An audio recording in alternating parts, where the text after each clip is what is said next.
Hi, my name is Jim Turner. I added it to one of my podcasts. I think it was a B podcast, but I thought I'd throw this. I said I'm gonna throw this in there.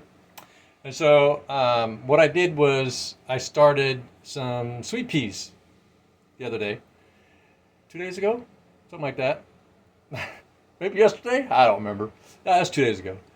And so you can see inside this jar. See how they rooted. This is day 2, 48 hours. They're rooted. And what's the reason why I like doing that, starting my seeds like that now in a jar? I can see what's viable and what's not. Instead of planting 5 seeds here and 5 seeds there, 3. Oh man, 3/4 of that stuff never came up. You know what I'm talking about, you gardeners. So what I do now is I start my seeds first. Kind of get an idea what's coming up and load them in. So I'm gonna go out there and dig my trenches and clear an area. And so this is pushing the middle of July, first week of July. And so I will be getting sweet peas all up and through first good freeze, along with these snow peas. So I plant snow peas too. I get those until they just ain't getting enough photosynthesis, so they just kind of sit there. Mostly, you know. Please subscribe, thumbs up, ring the bell. Oh, that's so exciting when you do that.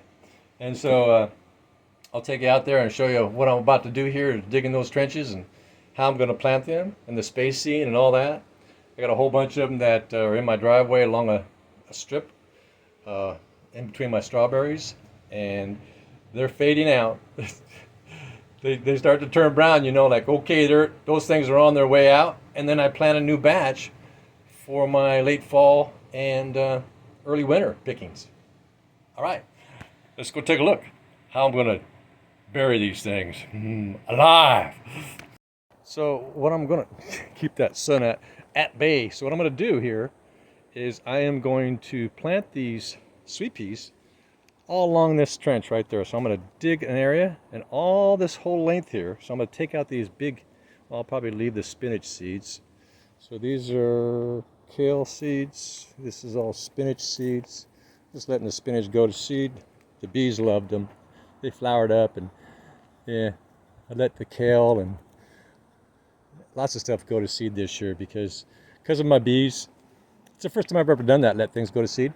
So I'll show you the progression of what I'm about to do here.